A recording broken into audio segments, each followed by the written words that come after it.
오늘은 3월의 네 번째 주일입니다.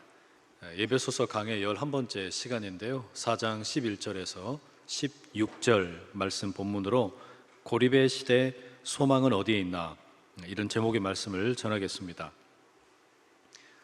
사도행전 18장과 19장의 기록을 살펴보면 바울이 제2차 전도 여행의 마지막에 에베소에 잠시 머무른 기록이 있고요. 19장에 보면 제3차 전도여행 동안에 에베소에서 약 2년 동안 머물렀다라는 기록을 우리가 확인할 수 있습니다. 아마 바울이 전도여행을 하는 동안에 가장 오랫동안 머물렀던 도시가 에베소일 것입니다. 바울은 에베소에 머무는 기간에 하나님 나라 복음을 전파하고 열심히 가르쳤습니다. 회당에서도 가르치고 두란노 서원이라는 곳에서도 복음을 증거했습니다. 이 사역을 통해서 에베소뿐만 아니라 그 인근에 있는 많은 사람들에게, 그러니까 유대인과 헬라인들에게 하나님 나라의 복음이 전파되었습니다. 뿐만 아니라 성령께서 바울을 통해 놀라운 일을 행하셨죠. 심지어는 바울의 손수건이나 앞치마를 가져다가 만지기만 해도 병든 사람이 고침을 받고 귀신이 떠나기도 했습니다. 개인적으로 저는 이런 모습이 참 부러워요. 저에게도 이런 치유의 능력이 있으면 좋겠어요. 간절히 사모합니다. 그러면 제가 손수건을 많이 준비해서 마음껏 나누어 드리도록 하겠습니다. 이런 말씀의 능력이 나타나고 또 복음이 힘있게 증거가 되면 반드시 복음에 대해서 적대적인 세력이 등장을 합니다. 데메드리오라는 은세공업자가 있었습니다. 그는 에베소에서 아주 유명한 아테미스라는 여신의 신상을 만드는 사람이었습니다. 바울이 나타나기 전까지는 그의 우상 장사가 꽤 괜찮았습니다. 그런데 바울이 손으로 만든 것은 신이 아니다라고 사람들에게 가르쳤습니다. 이로 인해서 그가 경제적인 손실을 크게 입게 되었죠. 그뿐만 아니라 다른 은세공업자들도 피해가 막심했습니다. 그러자 데메드리오가 공공연하게 바울을 비난합니다. 자신의 경제적인 손실을 만회하기 위한 것이었습니다. 사람들의 종교심을 자극합니다. 바울 때문에 아데미 여신의 위엄이 실추되었다고 호소를 합니다. 하지만 사실 데메드리오가 섬기는 것은 아데미 여신이 아니라 자신의 탐욕이었습니다. 데메드리오의 선동에 수많은 사람들이 소동을 일으켰습니다. 극장에 몰려갔습니다. 당시에 그 극장의 규모가 고고학적인 발견에 의하면 약 2만 5천 명 정도를 수용할 수 있었다고 합니다. 그 극장에 수많은 사람들이 함께 모여서 2시간 동안 외칩니다. 크도다 에베소의 아데미여, 크도다 에베소의 아데미여, 소리를 지릅니다. 우리가 좋아하는 축구팀을 응원할 때 소리 지르는 것처럼, 좋아하는 가수의 콘서트장에서 소리를 지르는 것처럼 수많은 사람들이 크도다 에베소의 아데미여, 소리를 지릅니다. 그런데 그 많은 관중들 가운데 우리가 여기 왜 모였는가 이유를 아는 사람은 극소수에 불과합니다. 데메드리오와 그의 선동에 넘어가서 소리를 지르던 군중들의 모습은 종교의 순수성이 어떻게 타락할 수 있는지를 잘 보여줍니다. 경제적 탐욕이 종교를 추하게 만듭니다. 그리고 대중에 휩쓸리는 비이성적인 군중 심리가 종교를 타락하게 만듭니다. 그게 바울이 에베소 지역에 머물던 당시에 있었던 일입니다.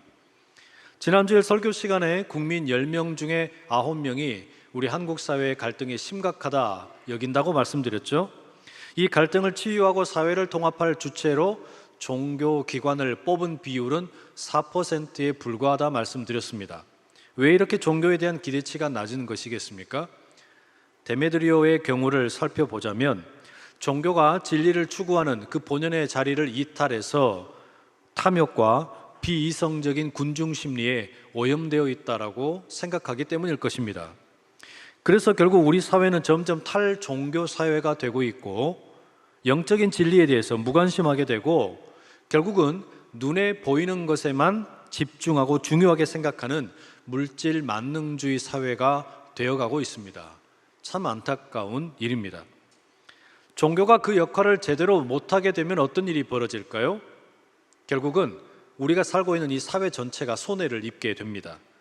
여러 가지 현상들이 있겠지만 그 중에서도 특별히 오늘날에 가장 주목해야 될 현상이 있다면 외로움과 고립의 문제를 꼽을 수 있습니다. 영국의 경제학자인 노리나 헐츠가 작년에 펴낸 고립의 시대라는 책이 있습니다. 최근에 제가 읽어본 책 중에 가장 뛰어난 책입니다. 아주 인상적인 내용을 담고 있습니다. 이 책은 코로나 팬데믹으로 인해 강제적으로 격리를 경험하는 사람들의 이야기로 시작합니다. 심리 상담사에게 전화를 겁니다. 이 사람들의 대부분은 바이러스 감염보다 외로움이 더 두렵다라고 말합니다. 그런데 이 저자는 이것이 2020년 1분기에 코로나 팬데믹의 발발과 함께 시작된 것이 아니라고 말합니다. 그 이전부터 전 세계적으로 수많은 사람들이 외로움과 고립감에 시달리고 있다는 거예요. 우리는 하루에 휴대전화를 평균적으로 221회 열어본다고 합니다. 시간으로는 매일 평균 3시간 15분에 해당하고 1년으로 모아보면 1200시간에 해당합니다. 스마트폰과 각종 소셜미디어는 분명 우리를 항시적인 연결 상태로 만들어 주었습니다. 특히 요즘에 통신회사들은 초연결 시대라고 홍보하기도 합니다. 그런데 아이러니하게도 이렇게 서로가 연결되면 연결될수록 우리는 점점 외롭고 고립감을 느낍니다. 스마트폰과 소셜미디어를 통해서 비대면 연결을 하는 것이 인간 고유의 소통 능력을 현저하게 퇴보시킨다는 말입니다. 특히나 스마트폰은 다른 사람과 함께 있는 시간에도 주의를 산만하게 만듭니다. 심지어 저자가 이렇게 말하더라고요. 휴대전화는 우리의 애인이자 불륜 상대다. 오늘날 우리는 옆에 사람을 두고 노골적으로 휴대전화와 바람을 피우며 어찌 된 일인지 이러한 부정을 다 같이 수용하기에 이르렀다. 우리는 여기 있지만 여기 있지 않으며 함께이지만 혼자다. 저는 이 마지막 문장이 너무나 뼈저리게 다가왔어요. 여기 있지만 여기 있지 않고 함께이지만 혼자라는 말이 오늘 우리 시대를 너무 잘 묘사하고 있다는 생각이 들었습니다. 하지만 여러분, 스마트폰과 소셜미디어가 모든 외로움의 원인이 될 수는 없습니다. 저자는 우리가 지금 이토록 지독한 외로움과 고독에 시달리는 그 근본 이유, 이념적인 토대는 너무나 가혹한 형태의 자본주의인 신자유주의에 있다고 지적을 합니다. 이 신자유주의를 간략하게 간단하게 이야기하자면 개인의 자유는 무한대로 강조하고 공동체나 공동선에 대해서는 책임을 덜 강조하는 것을 말합니다. 그러니 이 경쟁이라고 하는 것은 자연스럽게 장려되고 승자가 모든 것을 독식하게 되는 그런 사회가 나타나게 됩니다.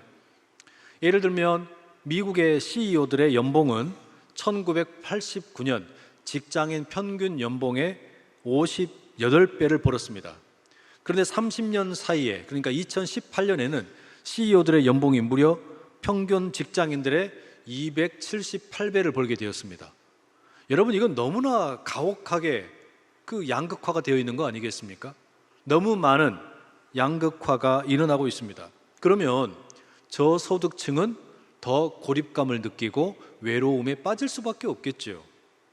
경쟁을 강조하고 이기심을 당연하게 여기는 신자유주의 풍토는 인간관계도 메마르게 만듭니다. 서로를 대할 때 협력자가 아니라 경쟁자로 여기게 만들고 돕는 사람이 아니라 투쟁해야 할 대상으로 여기게 만드는 거예요. 그래서 여러분, 우리가 종종 그냥 나도 모르게 이런 이야기 하지 않습니까? 이 세상에 믿을 놈이 없다고, 믿을 사람이 없다라는 이야기를 우리가 심심치 않게 합니다. 그러니 여러분, 모든 사람들이 외로움을 느끼고 있어요. 일본에서는 지난 20년 동안에 65세 이상 고령자들의 범죄 건수가 4배 급증했다고 합니다. 이렇게 교도소에 들어온 노령의 죄수들은 감옥을 집에서는 찾지 못하는 공동체를 경험하는 장소로 생각을 한대요. 어느 80대 재소자는 감옥을 가리켜 항상 주변에 사람이 있어서 외롭지 않은 곳이라고 말한답니다. 이게 무슨 이야기겠습니까? 너무 외로운데 사람들이 있는 곳이 그리워서 이런 어떤 범죄를 일으키고 또 재범을 하고 알아서 감옥에 들어간다는 이야기입니다.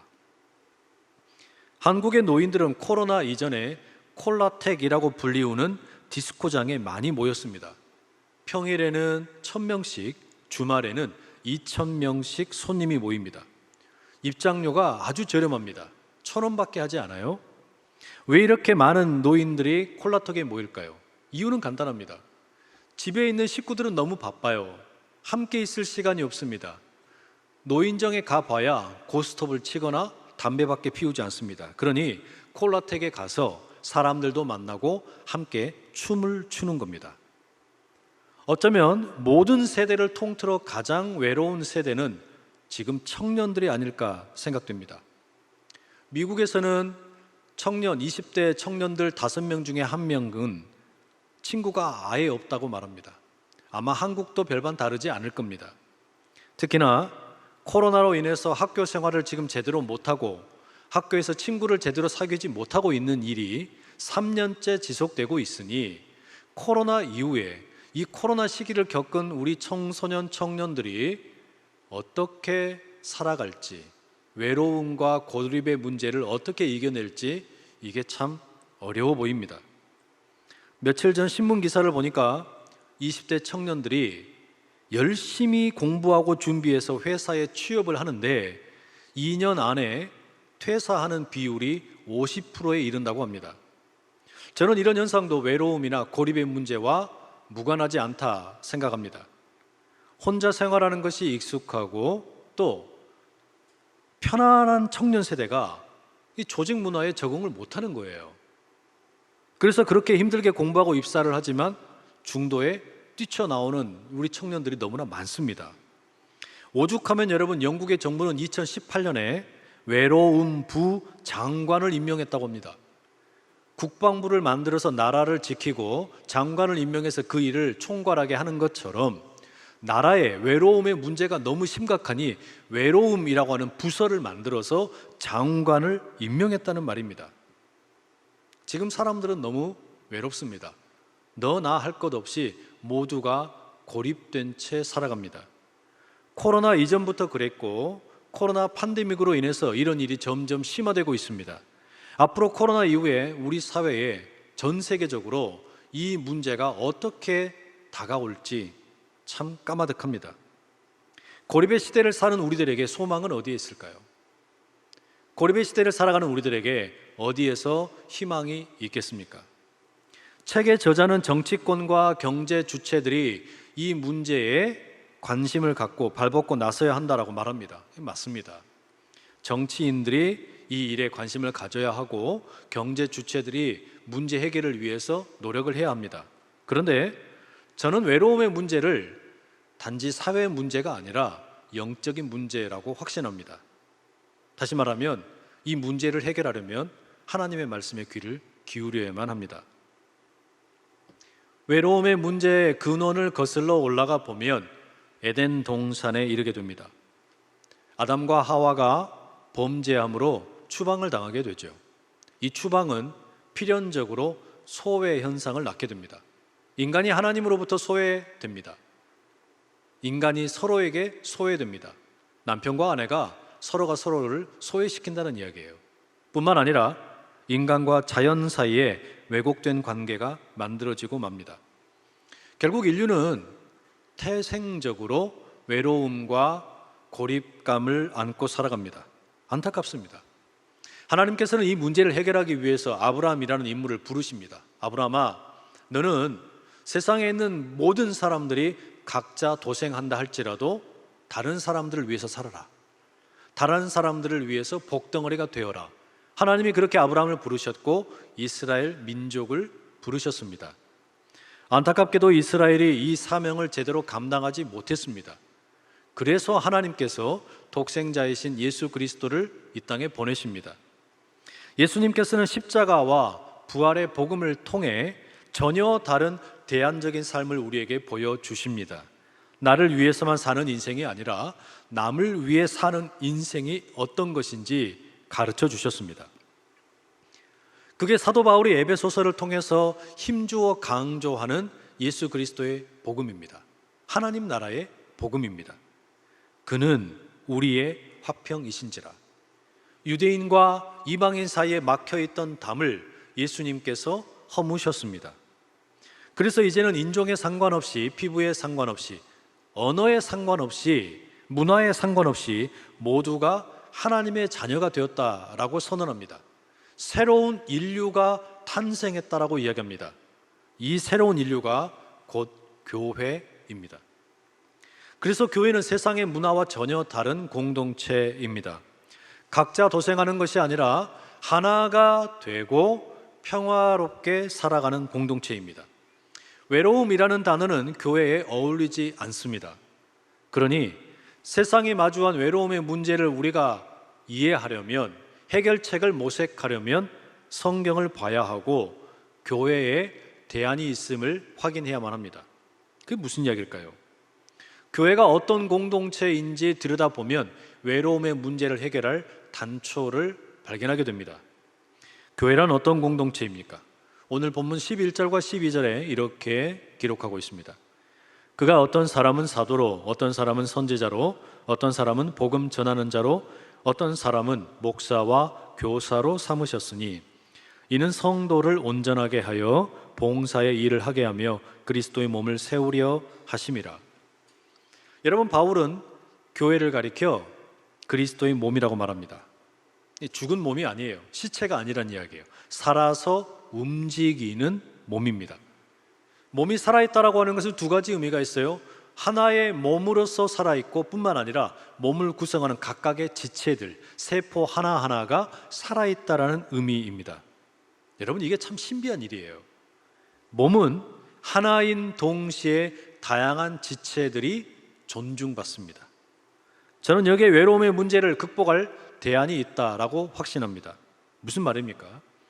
인간이란 존재를 가만히 들여다보면 참 복잡합니다. 그리고 특별해요. 함께 있으면 혼자 있고 싶고, 혼자 있으면 함께 있고 싶습니다. 그게 인간이에요. 부부관계를 가만히 보세요. 남편과 아내가 함께 지내다 보면 때때로 혼자 있고 싶을 때가 있어요. 남편은 아내가 친정에 간다고 그러면 그렇게 기쁘답니다. 물론 저희 집 이야기는 아닙니다. 아내가 친정에 가면 그게 곧 천국이래요. 그렇게 말하는 남편들이 있더라고요. 그런데 시간이 길어지면 어떻게 됩니까? 아내의 빈자리가 느껴지면 어떻게 됩니까? 그립습니다. 그러니 여러분, 부부 관계만 생각을 해봐도 하나이면서 동시에 개별적인 존재라는 것을 우리가 알 수 있어요. 인간이란 존재가 그렇습니다. 공동체적인 존재인 동시에 개인으로 살고 싶어 합니다.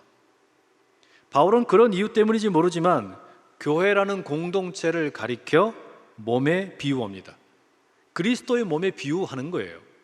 교회란 하나의 몸이면서 동시에 다양한 지체로 살아가는 공동체라는 겁니다. 우리는 이런 공동체를 만나야만 합니다. 하나의 몸으로서 소속감을 느낄 필요가 있고, 동시에 내 개별적인 정체성이 훼손되지 않은 채 다양성이 존중되어야 한다라는 말입니다.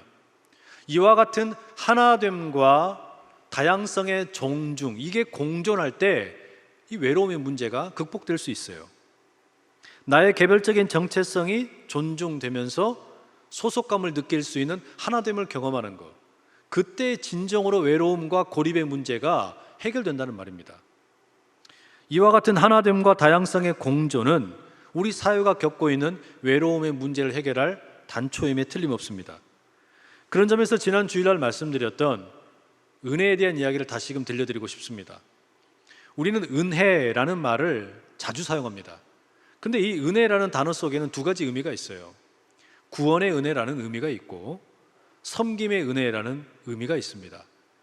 구원의 은혜는 우리를 하나 되게 만듭니다. 우리 교회는 어떻게 하나가 되는 것입니까? 구원의 은혜로 하나 되는 겁니다. 예수님의 십자가의 은혜, 부활의 은혜로 우리는 하나가 됩니다. 그 경험 가운데 우리는 하나가 되고 소속감을 느낍니다. 그러면서 동시에 이 구원의 은혜로만 끝나는 것이 아니라 우리는 섬김의 은혜를 경험합니다. 섬기는 은혜는 하나가 아닙니다. 획일적이지도 않습니다. 다양합니다. 본문 11절에 나오듯이 이 교회를 섬기는 은혜는 여러 직분으로 묘사됩니다. 11절에 언급되지 않은 다른 직분들도 얼마든지 있습니다. 중요한 것은 이와 같은 다양한 직분을 통해서 무슨 일을 하느냐, 다른 성도들을 섬기고 성도들을 준비시켜서 그리스도의 몸을 세우는 일을 하게 됩니다. 이게 중요합니다. 여러분, 결국 교회라고 하는 것은 구원의 은혜로 하나됨을 경험하고 섬기는 은혜를 통해서 다양성의 공존을 경험하는 곳입니다. 이것이 모든 사람이 소속감을 경험하면서도 동시에 각자의 정체성을 유지하는 비결입니다. 이게 중요해요. 이와 같은 하나됨과 다양성의 공존을 통해 우리는 한 개인이 존중되고 공동체의 소속감이 유지되는 것을 경험합니다. 개인이 이런 공동체를 만나면 외로울 수가 없어요. 청년이 이런 교회를 만나면 SNS에 갇혀 있을 이유가 없습니다. 어르신들이 이런 그리스도의 몸을 만나면 굳이 콜라텍에 갈 이유가 없다는 이야기예요. 이게 교회입니다. 하나됨과 다양성으로 누구도 소외되지 않고 동시에 누구도 이기적이지 않은 공동체입니다. 이와 같은 하나됨과 다양성의 존중은 결국 여러분 사랑을 필요로 합니다. 이런 공동체가 이루어지려면 사랑으로 무장해야 한다라는 이야기예요. 그래서 바울은 교회를 향한 이 권면을 시작을 하면서 2절과 15절과 16절에 사랑이라는 말을 반복하고 있습니다. 왜냐하면 하나됨과 다양성이 존중되려면 사랑이 있어야만 하기 때문입니다. 사랑이라는 것이 없으면 이게 불가능합니다. 그런 의미에서 요한계시록 2장에 나오는 에베소 교회를 향한 주님의 말씀을 귀 기울여 볼 필요가 있습니다. 우리 주님께서 에베소 교회에 대해서 이렇게 말씀하셨어요. 요한계시록 2장 2절에서 4절 말씀입니다. 내가 네 행위와 수고와 네 인내를 알고 또 악한 자들을 용납하지 아니한 것과 자칭 사도라 하되 아닌 자들을 시험하여 그의 거짓된 것을 네가 드러낸 것과 또 네가 참고 내 이름을 위하여 견디고 게으르지 아니한 것을 아노라.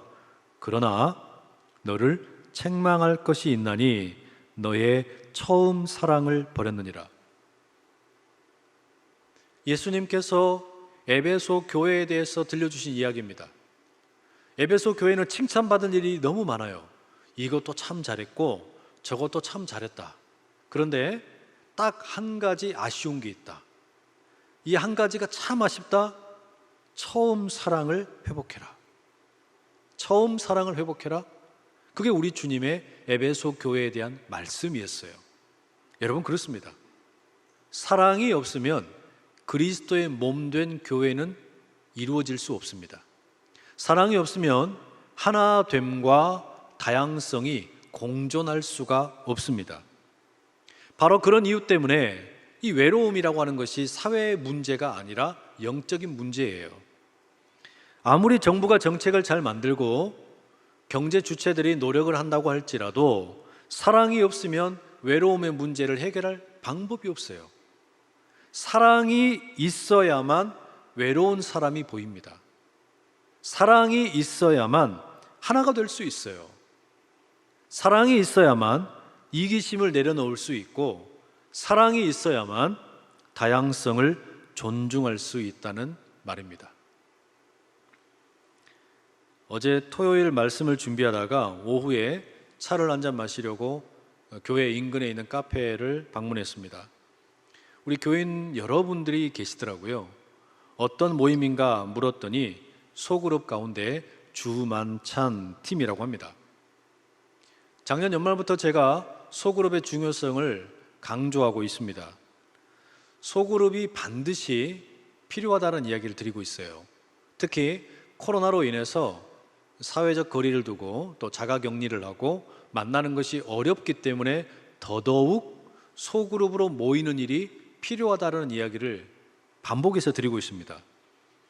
소그룹을 새롭게 섬기실 분들을 모아가지고 8주 동안 새로운 교재를 가지고 공부도 하고 어떻게 소그룹을 준비해야 할지 지혜를 모으는 시간을 가졌습니다.